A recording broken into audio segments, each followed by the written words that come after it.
Today, we're going to discuss the history of barbering. In our sixth edition, it's actually chapter one. But if you're looking at our course site's old edition, you can check in the chapter two folder or just look for the history of barbering. Now, why would you study the history of barbering? Why is this important? Well, some of the objectives we are going to be covering is the evolution of barbering and the origin of the word barber, describe the practices of barber surgeons and the meaning behind the barber pole, identify the organizations responsible for advancing the barbering profession and the function of state barber boards. We're going to recognize the resurgence of barbering in the 21st century and the wealth of opportunities available to the new barber. Okay, as we understand, whenever you're getting into an industry, you want to familiarize yourself with the origins of the industry. Where did it come from? How did it grow? What did it used to do back in the day? And use that information to help find yourself in it. Meaning, how can you add to it? How do you fit in? Things of that nature. During this chapter, hopefully we can get you to see that barbering is key. What I mean by it's being key, it is key to understand the origins so you can understand where it came from, and it should give you a more healthier respect of the industry and how you should conduct yourself in it. Okay, ancient cultures. So, ancient cultures, haircutting and hairstyling were practiced in the glacial age. We had old implements, which included sharpened flints, oyster shells, bone, animal sinew, or strips. Many primitive cultures maintain a connection between the mind, body, and spirit. Okay, we had coloring agents, which was made from berries, bark, minerals, or other natural materials. They were used on the hair, skin, and the nails. Eye paint was the most popular of all cosmetics. You know, we had a lot of stuff naturally that we used, that we carved out, because ancient times the people still wanted to look beautiful as well. Okay, the Egyptians were actually the first culture to cultivate beauty in an extravagant fashion. When you think of the word extravagant, it has it in it. It's extra, extraordinary. It's excessive. You had an Egyptian barber by the name of Merrimat. He was around Egypt 6,000 years ago. His work was held in such high esteem that his image was sculpted for posterity. Posterity means future generations to see. It's almost the equivalent of Michael Jordan's statue at the United Center in Chicago. He was so great at basketball, they had to put a statue up for all to see. Now, what Merrimat used to do is he would shave the priest's hair every 3 days. But not only their head used to be shaved, he used to shave their entire bodies. And he used to do this to preserve purity before the priest entered the temple. All right. Now, this right here is a picture of an old comb. All right. Now, in some African cultures, hair was groomed with intricately carved combs and decorated with beads, clay, and colored bands. The Maasai warriors, for example, wove their front hair into 3 sections of tiny braids and the rest of the hair into a queue down the back. Braiding was used extensively with intricate patterns frequently denoting status within the tribe. Um, Africans, as you could probably tell, was the originators of braiding. All right. During the time of Moses, around 13 to 12th century BC, barbering was available to the general population, and biblical references are available in the Bible. We're not going to really get into that, but okay. Now, Greek barbers from Sicily introduced shears to Rome sometime between 800 to 700 BC. However, barbers were virtually unknown in Rome until 296 BC. We're going to come back to that. Now, it was a gentleman, I'm sorry, it was an age. It's called the Golden Age of Greece. This is when barbering became a highly developed art.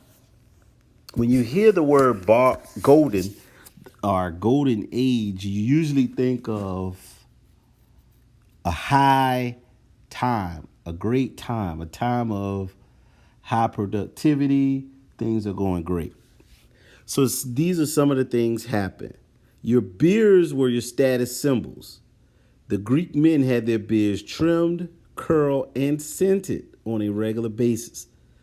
Barbershops became the gathering places for exchanging sporting, social, and political news, while barbers themselves rose in prominence to become leading citizens within the social structure. Some of these characteristics still exist in the barbershop today.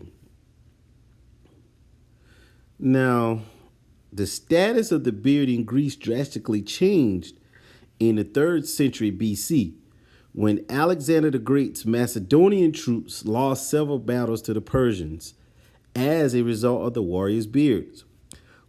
The Persians would grab the Macedonians' warriors by their beards and drag them to the ground, where they were either speared or beheaded. Alexander issued a decree that all soldiers be clean shaven. Eventually, the general populace adopted the trend, and barbers were kept busy performing shaves and haircuts. Okay.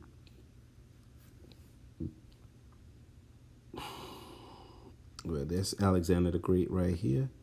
Now, in 296 BC, it was the gentleman by the name of Ticinius Mena. He brought shaving services to Rome from Sicily.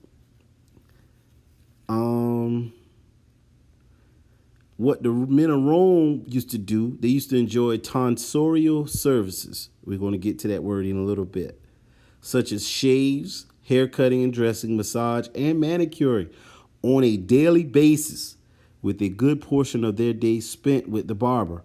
While the average citizen patronized barbers' places of business, rich noblemen engaged private tonsors to take care of their hairdressing and shaving needs. The Romans expanded the concept of these personal services to include communal bathing in what became known as Roman baths. Okay, so as you can see, private services was available in the BC times. Now the beards were popular. I mean, the beards. Everyone was wearing their face clean shaven until Emperor Hadrian came around. He had scars on his chin, so what he did, he wore a beard to hide the scars. And in actuality, he became a trendsetter because the general populace wore beards again, because the emperor did. And usually the rulers and the monarchs were the trendsetters. Whereas now you might see entertainers, actors, social media stars, they're the trendsetters. But back in these times, the rulers were the trendsetters. Now, let's talk Latin a little bit. The word barber is derived from the Latin word barba, which means beard. The word tonsorio, it means the cutting, clipping, or trimming of the hairs with shears or razor. However, that word tonsorio comes from the Latin word tondere. Tondir means to shear. Now, sometimes you may hear somebody say, "Hey, we're not we're tonsorial artists." A tonsorial artist is another name for a barber. Because if tonsorial means you cut, clip, or trim the hair with shears or razor, if you're a tonsorial artist, that means those are your tools you use to create your art. Okay, let's go over a few customs and traditions. Now, as you can see, there are a lot of superstitions, beliefs, and might I add, false narratives that's associated with barbering. Um, you may have heard of several. You may have heard of several superstitions, or you may even follow some on your own. It's okay. The goal is to not make fun of somebody with their superstitions. The goal is to understand because it came from somewhere. I'm gonna give you an example. Some older men, for my ladies, some older men may not let you cut their hair because one of the superstitions they came up with was if a woman cuts your hair, she takes your strength. If you offer him services and he refused, don't get offended. Just it'll be okay. All right. So superstitions were associated with hair. Um, your hairstyles in almost every culture it indicated social status. And then coloring agents in Rome also indicated class. Red haired women in Rome were considered noble women. Those were the rich women. Middle class women wore blonde, and poor women wore black.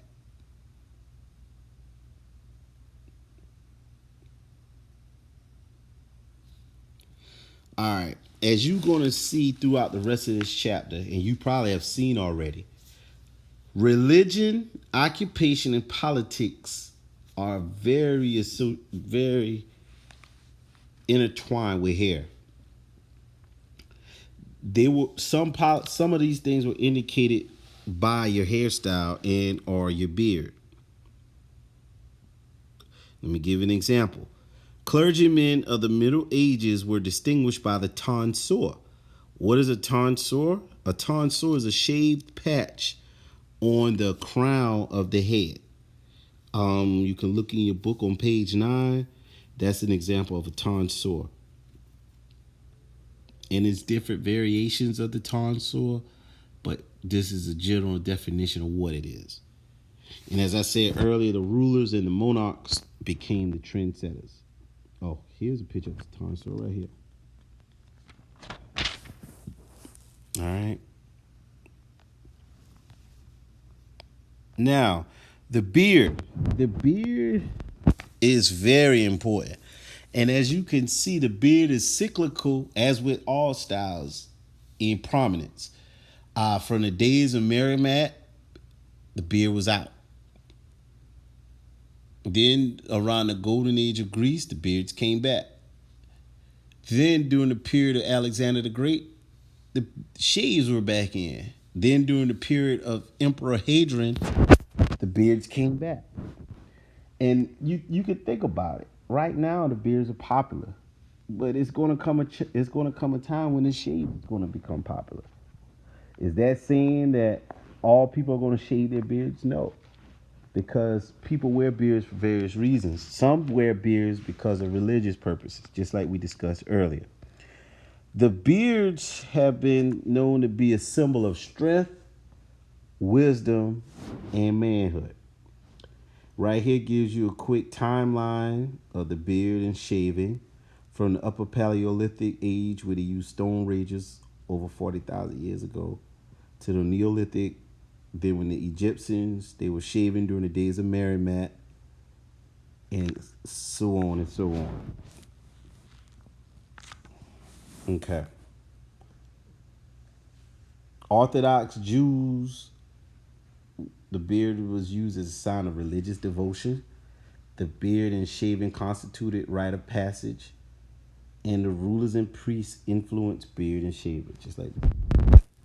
Okay, barber surgeons. Barber surgeons, they assisted their clergy during the Middle Age in bloodletting, minor surgery, herbal remedies, and tooth pulling. So barbers weren't just cutting hair; they were also shaving and performing. They actually were the first dentists. The colors of the barber pole originated from the bloodletting procedure of what barber surgeons used to do. Barber surgeons were your first dentists. If you go in a dental museum, you will see a barber surgeon. Okay, these are some of the rise of barber surgeons, the two classes. And we're going to stop right. Let's talk about Ambroise Paré. In France, during the Renaissance period, Ambroise Paré emerged. He's considered the father of modern surgery. So it's amazing that out of all what we do now, barbers, a barber surgeon is known for being the father of modern surgery. Barbers were the first dentists. So I want you to think about that. When you go in the dentist's office, I want you to monitor the professionalism, the decor, the seriousness of work, your atmosphere, your environment. I want you to admire that. Take it in. And then when you visit your next barbershop, I want you to pay attention and observe what's going on in there. It's the cleanliness, the attitude of the workers, the dedication to the craft. I want you to pay attention to that. And we will discuss.